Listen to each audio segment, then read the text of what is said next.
All right. Well, good morning, everyone, or afternoon for some of us in the Eastern time zone. My name is Mike Hogan. I am the CEO of Hogan Consulting Group. I'd like to thank you all for joining us today. Hopefully, all of you got everything that you were supposed to from the Grubhub stuff. Today with us, we have Todd Smith is going to be presenting from Citrix. He's one of their senior engineers. We also have some of our top people on board as well for this call for any technical questions you might have afterwards. And so today we're going to be covering a lot of the things. You may have heard that there was this virus that went throughout the world last year. So we're starting to come out of that now, and we're starting to look at the impacts of, how do we get back to work? How do we get back to work safely, mindful of people's concerns? But also when we sent everybody home to basically go and work from home last year, we had to do anything we could to keep things going, to keep our businesses running. And now that we've really kind of gotten through that and we're able to reassess, what is going to be critical going forward? What are our security concerns? What are our HR concerns? Recently, Gartner released a report that was showing that 55% of those people who were more office-based workers prior to COVID are now going to be in some kind of a hybrid model. So they want that flexibility. They've learned that really productivity doesn't drop when people go home from and work.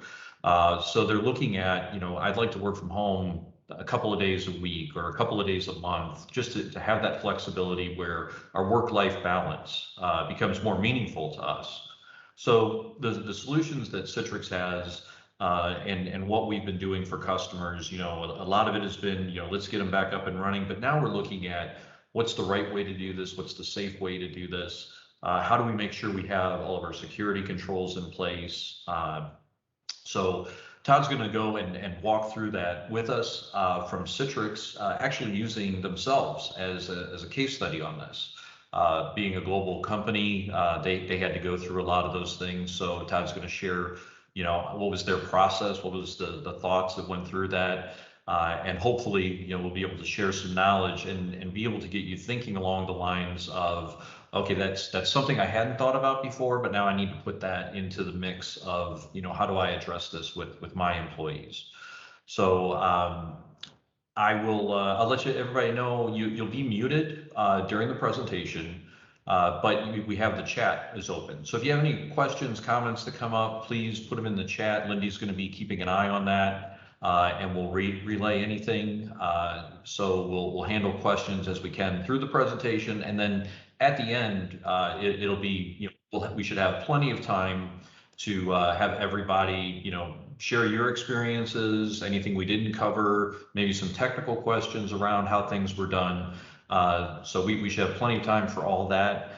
And with that, Todd, I'm going to turn it over to you. Thank you very much for joining us today. Great, thank you, Mike. Thanks for the great introduction. I'm glad to be here today. Let's see, I can. So let me make sure you guys can see my screen. Okay. All right. So once again, the focus here is going to be around getting back to the office, or what we refer to as back to normal, or the new normal. Like Mike said, I'm with Citrix for over 15 years now. I run the sales engineering team for U.S. commercial, basically from Maine all the way out to Chicago and down through Kentucky and southern Indiana and Pennsylvania. Wanted to kind of share a quick look at the agenda for today's conversation, and it's around, what are some of the challenges we've had in navigating these uncertain times? And really what's on people's mind is this blended approach towards getting back to the office and focusing around ensuring employee wellness and their experience. We're also going to discuss a little bit more in depth around the ever expanding role of technologies in helping customers and companies deal with this pandemic and the response to the pandemic. And finally, we're going to talk about Citrix as a case study. right? So as Mike mentioned, we have a really great story to tell around how we've handled it. I'm not saying it's the right way or the wrong way. It's our way that we have handled it, and I want to share that with you, with everyone on the call today. Um, I also want to talk a little bit about some of the technologies that are designed for adaptive work and, more importantly, simplifying this back to office mentality with one of our premier products, which is Citrix Workspace. So let's kind of dig into the challenges of navigating these uncertain times. Um, a lot of organizations, when they got first notified that there was going to be a COVID-19 response and the outbreaks of the virus, and it really kind of hit a lot of companies that were unprepared or they didn't know exactly what to do. And it varied from company to company, industry to industry, and certainly individual to individual. Offices were thrust into this situation where at noontime, everything was working fine. And then they were told in the afternoon, hey, we're not going to come back into the office tomorrow or on Monday, or we're going to go to 100% remote for the next originally 2 to 4 weeks, right? It was very disruptive. The transition was a challenge. It made a lot of adjustments for the employees and for the companies. And it was a lot of, you know, questions and turmoil and things like that that needed to be addressed, right? And ironically, the photo kind of says it all, right? We've got two people that are addressing it in different ways. We've got the gentleman on the left, no mask, but he's wearing gloves, and the woman on the right, she's wearing a mask but no gloves. They're trying to become a little bit socially distant and things like that. But it really kind of identifies the fact that we have a series of personal decisions that were impacting people's individual lives and the overall impact to the companies. When we talk about some of the challenges about creating this new normal, a couple of things need to be considered, right? Everyone had to work together to establish and work and be productive and functional in a way to establish what these new norms are going to look like. Are we going to have occupancy in the buildings? Are we going to have people working from home? Employee safety has to be top of mind, and it has to be critical in the decision-making process here. Leadership from the top levels of not only the companies but the government agencies to the individual family members was absolutely critical, and strong leadership was absolutely necessary for this. At the same time, companies needed to be extremely flexible as much as they could, and have and consider a hybrid approach towards reopening the company back to normal. Um, Obviously, different industries had different requirements. We still had healthcare workers that needed to be there. There was no consideration of reopening because most healthcare organizations didn't really close down. We had first responders and emergency services personnel, so those service providers that were out there that needed to do things that were part of the critical infrastructure and critical job functions that were needed. And finally, technology, has played a greater role in this. In real quick, if you were to look back and say, if this pandemic had happened 20 years ago and we didn't have the technology available to us that we have today, it would have been a much different story.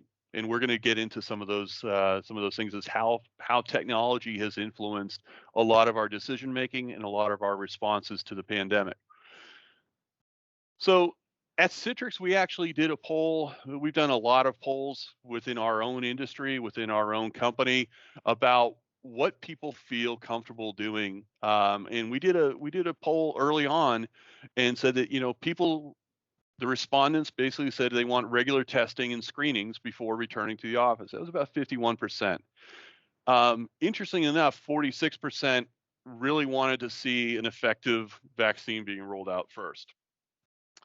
And then finally, the overwhelming majority of the employees that responded to this said, "Hey, we need to have some type of contact tracing." And the comments that came back with this question was around things like they want to be able to know who they've been exposed to or who they have exposed to situations, right? So they, it was very much a feeling of community here, as well as being able to say, hey, you know what, I want to make sure that I know who I'm working with in terms of, have I done something to put them at risk, or have they done something to put me at risk? Some of the key challenges and concerns here, right? A lot of the safety measures that were implemented were very universal, right? Wear a mask, get your temperature taken, wear gloves, clean your hands, all the stuff that we learned in junior high school health classes, right? Those were things that, you know, very common, everyone wanted to use them.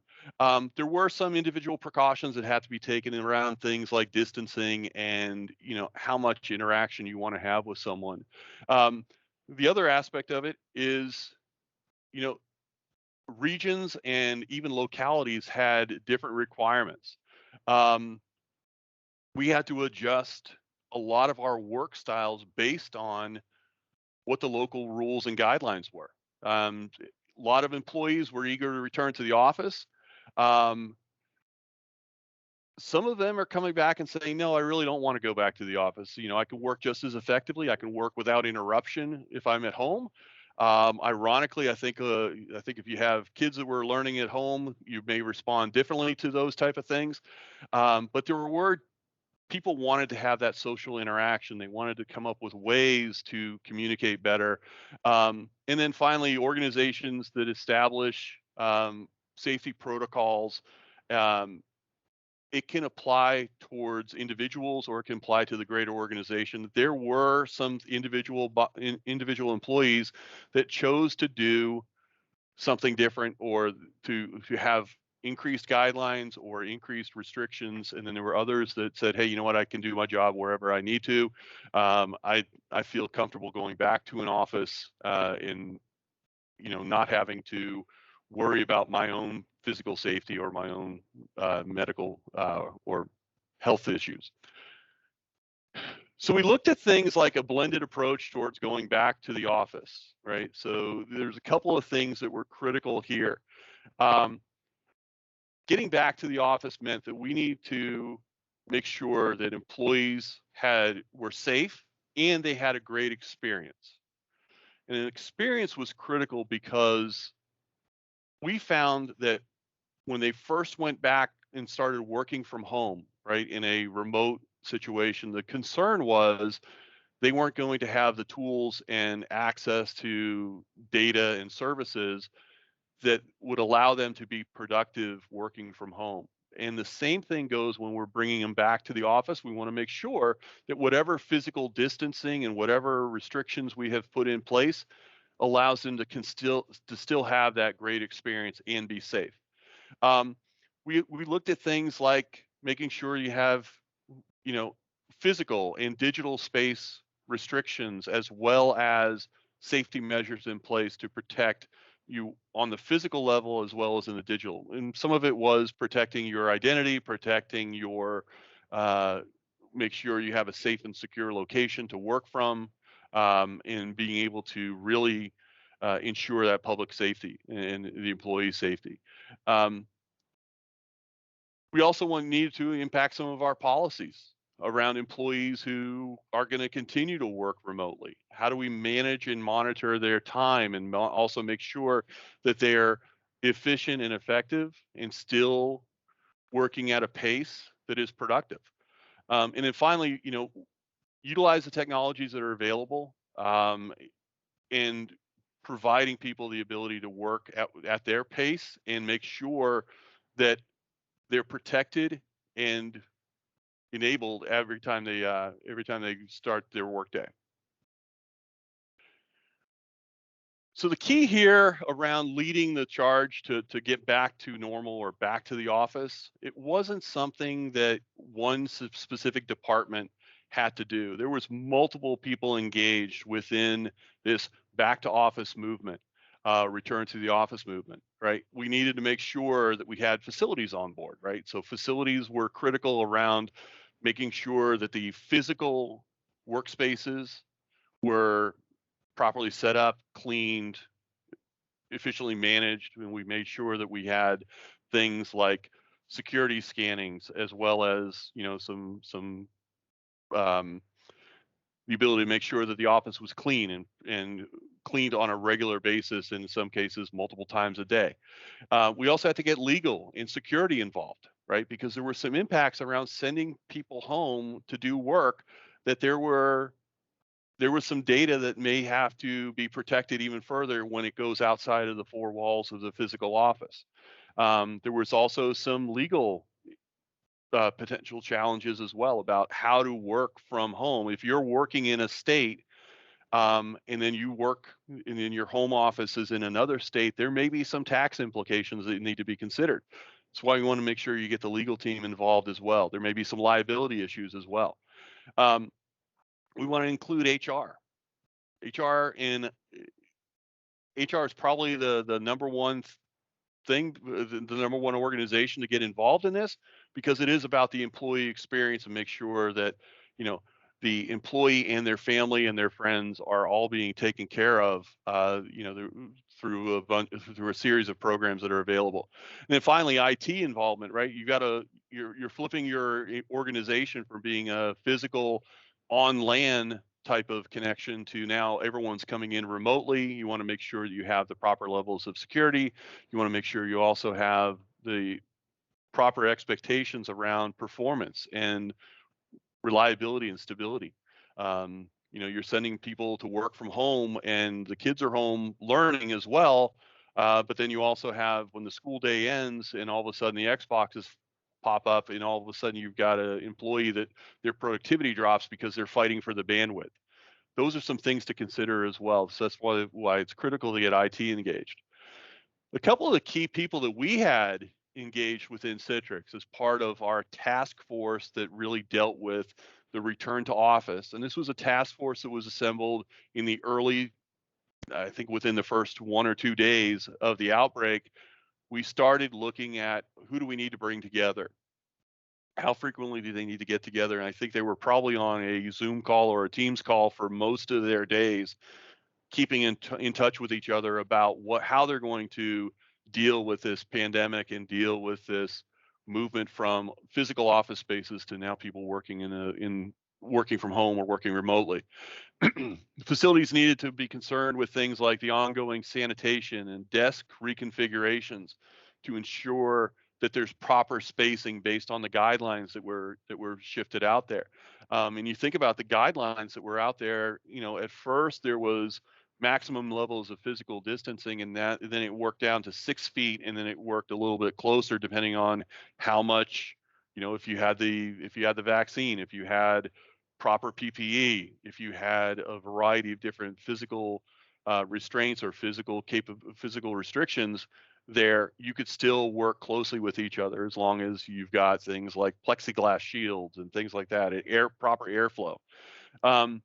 Facilities also had to deal with, a lot of HVAC issues. This was an airborne virus. It was spread through contact and airborne, and that's one of the things that, there was a lot of buildings that were out there that had poor HVAC systems, or they didn't have filtering, and it hadn't been cleaned in a while. So there was a lot of things that facilities had to go through that they would not normally have to go through.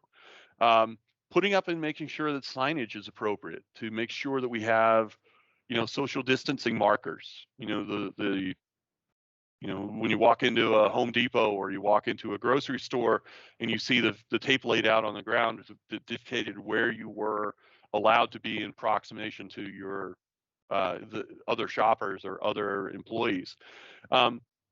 Making sure we had things like hand sanitizers. If you remember back in the days when hand sanitizers were 25 cents for an 8-ounce bottle, and then the pandemic hit and that same bottle was $5. Well, it's getting close to now being down to a quarter for the similar bottle, but things are getting back to normal. And we're getting, that was one of the things that was concerning. Do we have enough hand sanitizer? Do we have enough PPE to be available? And then the last big thing that facilities really ran with and was engaged with is making sure that employees, when they're entering the building, were coming through a common clearing station to basically check the temperature and check the health, and distribute masks and hand sanitizers and things like that if needed. Those were all kind of the facilities responsibilities. And then you turn around and say, well, what about the legal aspects of it? Legal was responsible for doing things like verifying and managing the regulations and the reopening process, and making sure that we weren't violating any employment rules and regulations, that we were making sure that, as a publicly traded company, we weren't exposing the company to additional risk. And legal really ran with this, and they took a leading role in helping guide this, not only in the United States and in the individual states that we work in, but also a lot of the foreign countries had different rules and regulations. HR was one of the biggest contributors to the responses for a lot of companies. They were responsible for the communications with the employees, providing a lot of support mechanisms for the individuals, through employee assistance programs, through verifying and helping employees get through trying times with not only their work but also their personal and family life as well. Making sure we're also complying with all of the safety regulations as well. And finally, IT, and this is where IT really kind of had a chance to become a hero again, and that is providing remote access, seamless remote access to individuals that were displaced from their normal desk or their normal physical workspace to working from home, making sure that the connectivity was available, making sure that the data and services were always available, and making sure that the employee was productive and protected while they were connected into the offices. So we want to get into ensuring, that employee wellness and making sure that they have a positive experience during this, right? Um, there's a critical balance between productivity and the feeling of safety. And you can look at a variety of different studies that are out there and psychological principles and psychological theories about the need for safety and security, making people happy and making people be productive and working with others in a situation where, you know, nobody was sure about what was going on during this time frame, right? We were on Zoom calls and we were on Teams calls, and we could see we could see people through a virtual connection, but a lot of it was lacking that physical connection, that social connection. And we'll talk about a little bit about this when we think about things like establishing those safe physical spaces that are out there being critical, right? So being able to set up, as we said before, setting up those screening stations, intending or allowing people to work from home for a day without being questioned, being able to make those decisions on your own, making sure that you have the ability to assign schedules based on needs and availability of safe spaces and safe workspaces to work from, and still comply with local rules and regulations about building occupancy, about space restrictions and things like that. Oftentimes we have to reconfigure floor maps and layouts, and this was critical. This was critical not only in the traditional white collar office workers, but it was also critical in manufacturing and uh, healthcare, where you cannot have physical distancing because of the jobs that people were performing, but you still had to come up with ways to make sure that people were being protected and safe as they're continuing to do their job. And technology played a little bit of a role in this one, but a lot of it was up to the facilities folks to help deal with this. Making sure masks were readily available. Once again, just like the hand sanitizer scenario, where masks at the beginning were very short supply. There was rationing. There was prioritization about who got masks first. Making sure that the masks are readily available, those those PPE garments are available and things like that if needed. Make sure you post all the signage to make sure people are aware of these things. It's that repetitive motion aspect of it where you want to make sure that people have visibility and it's always in their mind that they need to maintain some physical distancing or what's appropriate and what's not appropriate.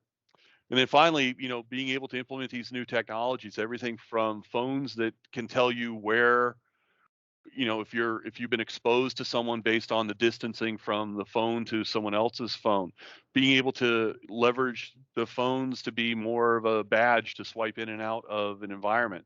Um, we've all used phones as a way to identify single sign-on and identity. That's been big in the past year.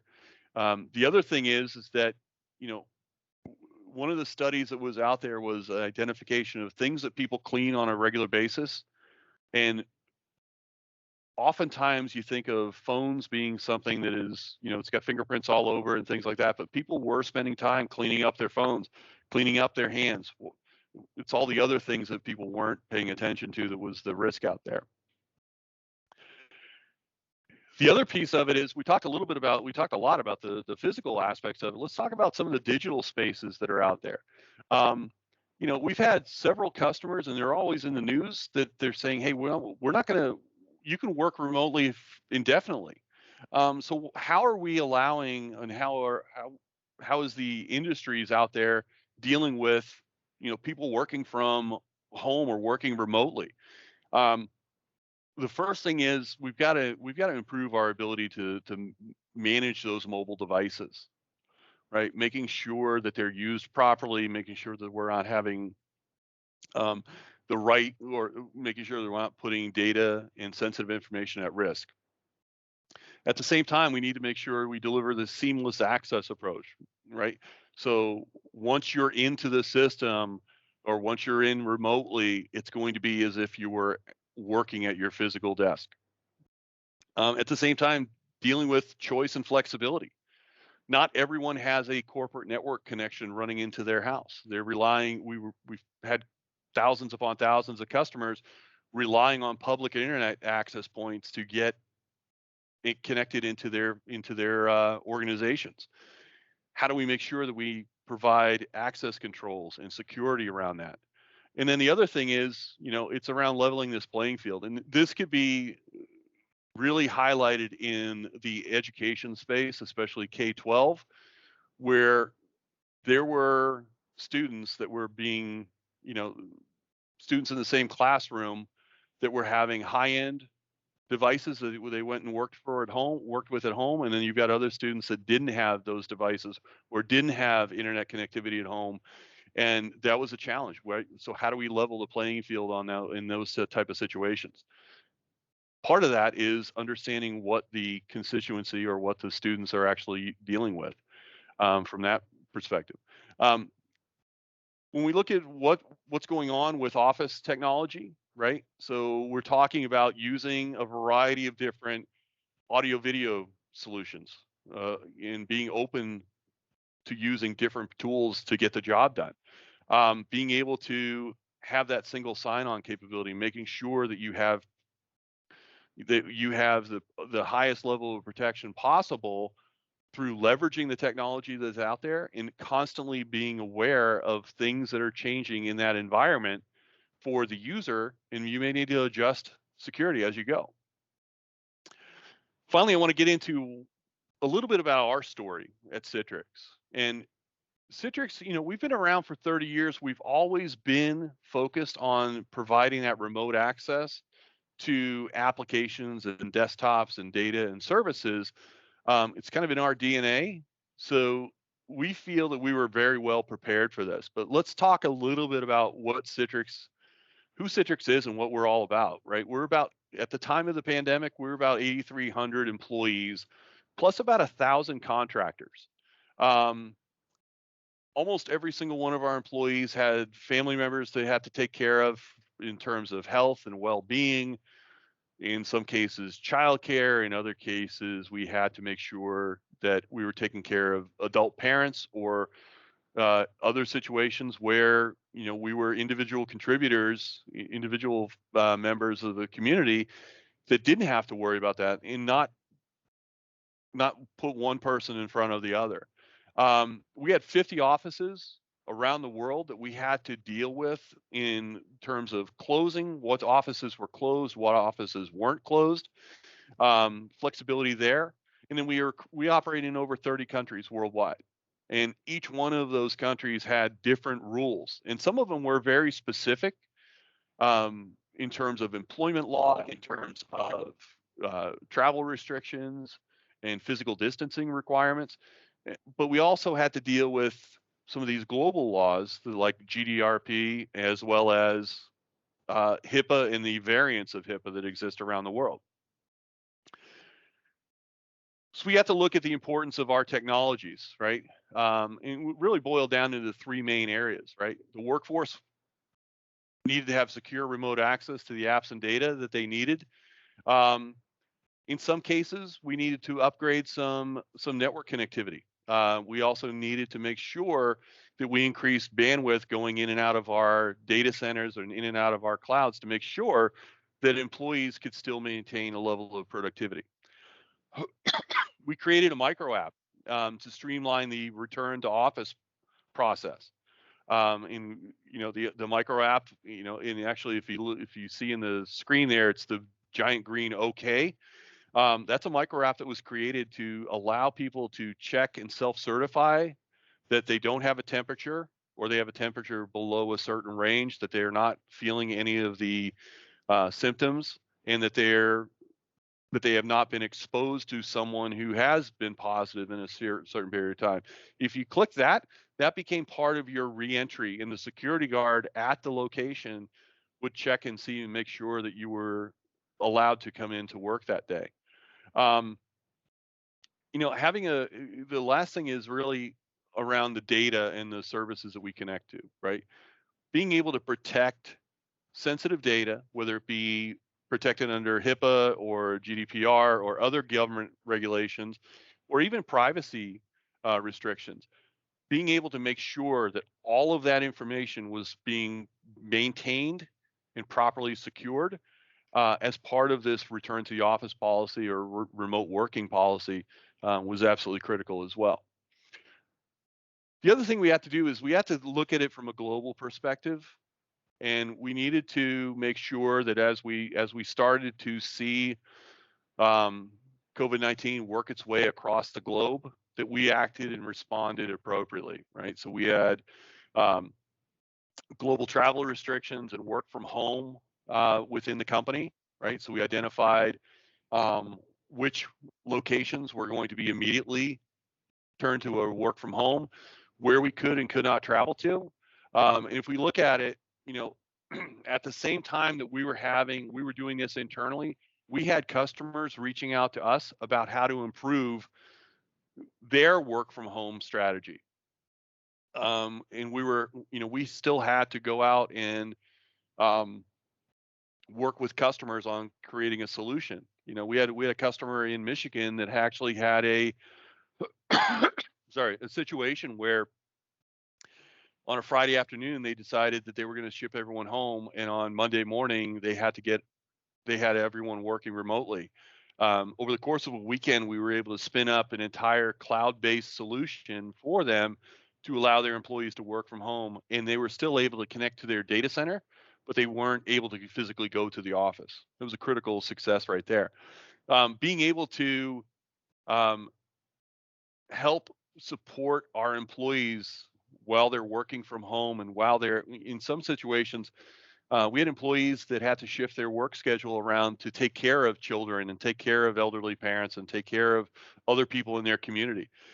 Being able to realize that we were in a position as a technology vendor to actually influence and help out not only customers, but our community in general.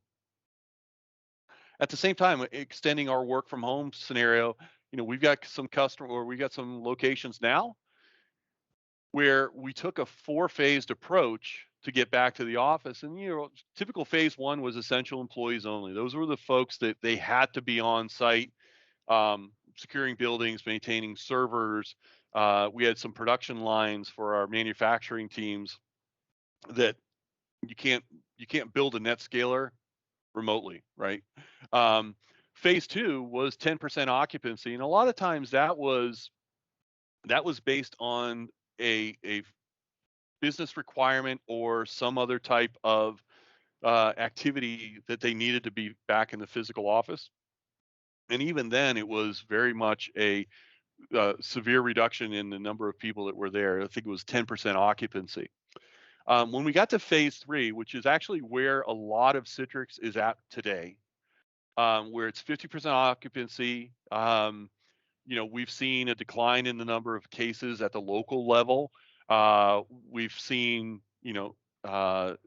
state and local governments open up the area or open up their localities to more interaction. And we've also included some of these localized configuration changes or changes that have been made in the way we operate, right? So site services, either restriction or limitations in the site services, making sure that we screen the employees before they come into the buildings, making sure that we have the PPE and the sanitation and janitorial services that are there. And then finally, we're going to look at phase four. This is where we're back to full occupancy. We're back to normal. I am proud to say that we have 2 of our sites globally that are officially in stage 4 or phase 4. And they're 100% back to normal. Their workforce is on site and they're acting as if they always would. Part of the strategy was understanding, where we are in this journey. And we've got this, we've got a dashboard that we can check every single day and see which offices are available, which offices aren't, what their status of things like what phase are they in, what is their supply of PPE, has the janitation services done their work, and have we actually prepped the site to allow people to get back to work. And part of this was also, adopting the technology that's been designed for this adaptive workflow or this adaptive work style. And part of it is allowing the individual contributor or the individual employee to have access that they need when they need it and where they are, and still maintain a level of control over that access and maintain that level of security, and also be able to really drive productivity without giving up any of the security or management controls. So when we look at this, we talk about things being IT friendly. So being able to securely deliver apps and data, and that's something that Citrix has been doing for many, many years. Being able to control customizations based on your role and individual preferences. Being able to centrally manage your IT ecosystem, right? So those are the things that IT cares about. What the user cares about is that they can get access to all of their apps and files in a single sign-on type of approach, that they can simplify their daily tasks and be productive, and being able to do a lot of self-service, right? So not having to call the help desk every time you need to change a password or you need to have access to things, to access to a file, right? Those are things that are self-service driven. Being able to be mobile and being able to have this approach around enterprise mobility management in terms of both the devices, if necessary, as well as the applications. Being able to simplify that access, being able to give the user a choice over what they want to use for a device.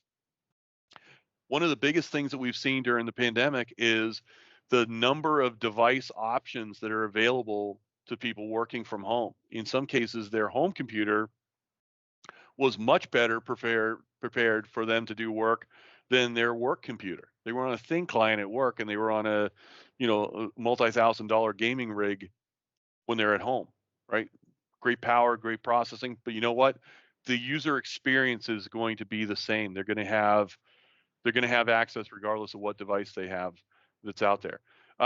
Being able to make sure that people are productive regardless of where they are. We had situations where people were having to work from, in some cases hospitals, in some cases other locations, because their actual primary residence was in quarantine and they weren't able to go back.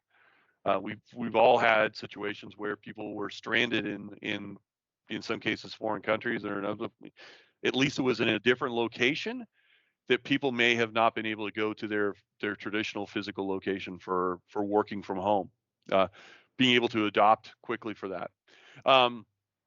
It had to be secure. Absolutely, you're sending people to work from home. You're not sure what's on the other side of the network. In some cases, we had customers who were reaching out saying, "Hey, we want to make sure that people have access, but we also need to make sure they can't print or save something down to a USB device or anything like that. Verify that the endpoint is secure." This whole zero trust approach came into play. And then finally, being able to centrally manage and centrally enforce all of the security policies that are out there. And then the other aspect of it is being continuously connected, right? What we found, and what I think everyone has found, is that a lot of employees that were working from home were actually working longer hours and being more productive at the same time, but they weren't working continuous hours. They were having breaks in their schedule. Oftentimes it went back to dealing with childcare, dealing with elder care, dealing with the rest of their life that was impacting their ability to do work, but it actually saw an improvement, a positive shift in that. So the last thing I want to hit with is around simplifying back to the office with our premier product, which is Citrix Workspace. Citrix Workspace allows you to work from anywhere on any device across almost any network, as well as having that great user experience, that great security, the great level of security, as well as giving you the flexibility and the adaptability to work anywhere. So now we've got a couple of things to wrap up on, right? And a couple of, I want to say these are kind of those universal truths, right? And that is your employees are your most valuable asset. We need to make sure that we protect them and make sure that they're safe and productive at all times. Local rules and regulations are going to determine the approach that you have and what you can do and what you can't do. There are certain jobs out there that require you to be on site. Most don't, though. And then finally, hybrid will be the work style of the future. We've heard this over and over again.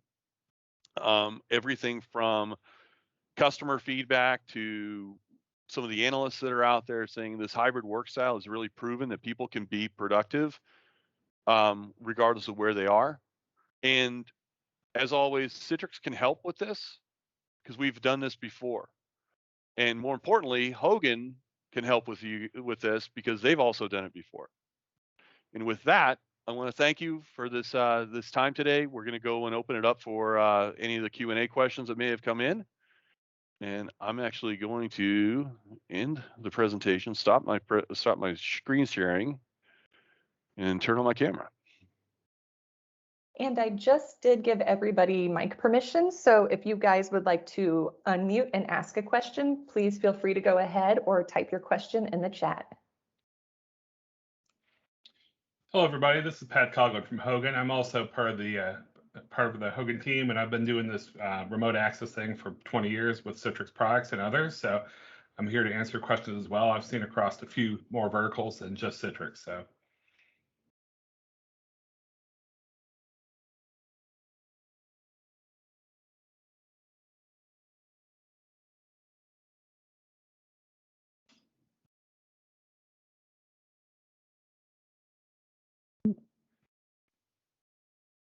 Any takers? We'll hang on here for a few minutes. I know some of you are hopping off and have to get back to meetings, but we're here if you have any questions. If you do want to reach out afterwards to me as well, everybody should have my email address. Feel free to shoot me an email, reach out to Patrick. We can get you hooked up with Patrick and Todd.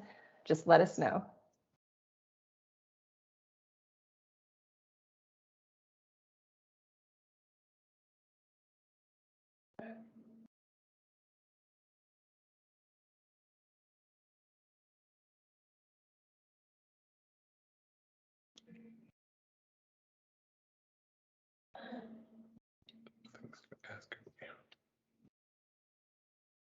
So we had a question come in about asking the HR department about the challenges of returning to the office and working from home.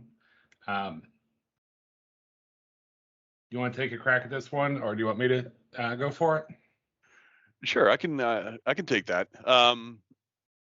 So HR is critical in getting understanding what is allowed to be done as far as employment laws and as far as what you can have the customer or what you can have your user do. In some cases, and this is a recent case.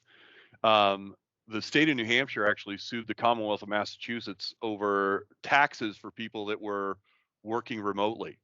So you had an office in Massachusetts, but you're now working in New Hampshire. New Hampshire doesn't have any income tax.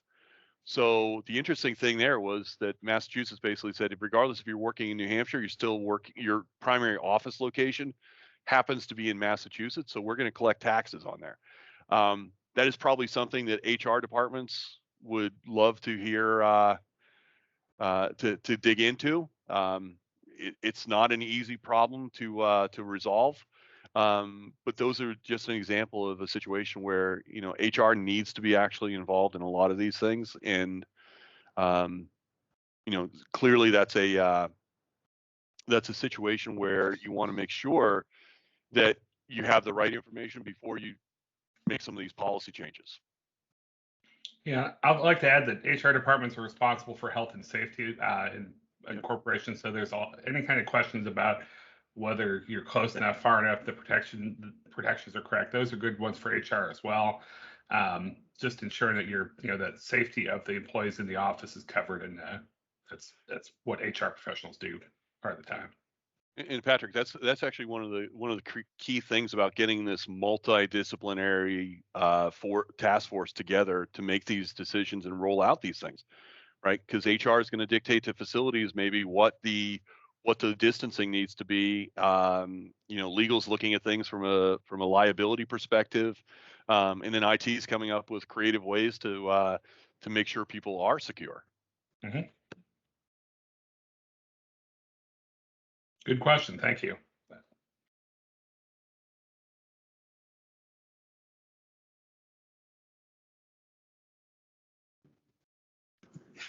Hey, Todd, if you're dealing with a situation like legal and everything where ramifications are going to come back here in the next year or so, what kind, from a IT person's perspective, kind of areas should they look at that need to be more flexible to put them in a position to answer questions that they may be getting from legal and from everybody else as this all things comes back and changes?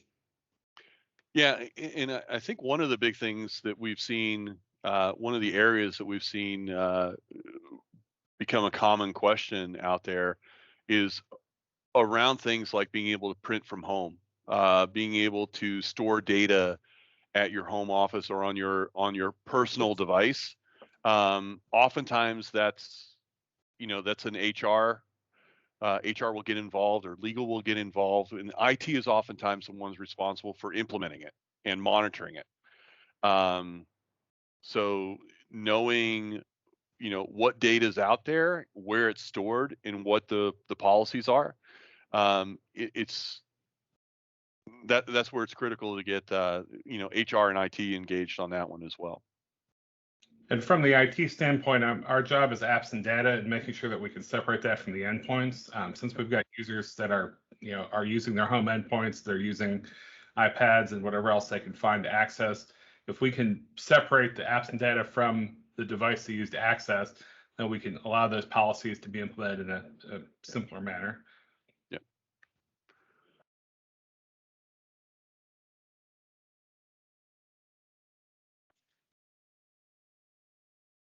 Any final questions or comments?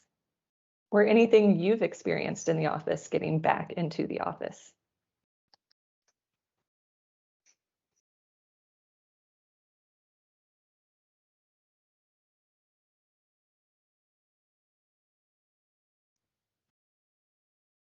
Any final comments from Todd or Patrick?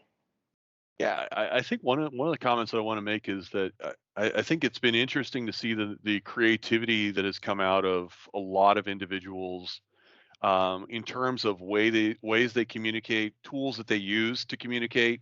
You know, you look at the progress that has been made with people using Zoom and Teams and things like that. I mean, Teams and Zoom has become a household name, almost like Xerox and IBM, right?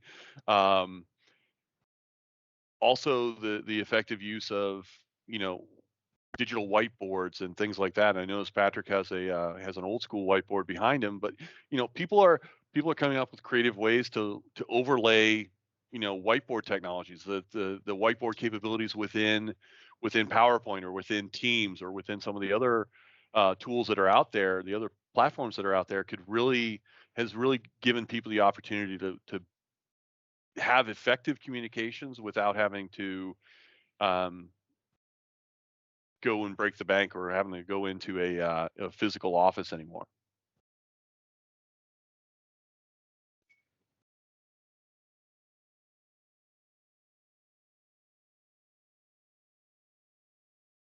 Well, if anybody does not have any final questions, we will give you a few minutes back in your day.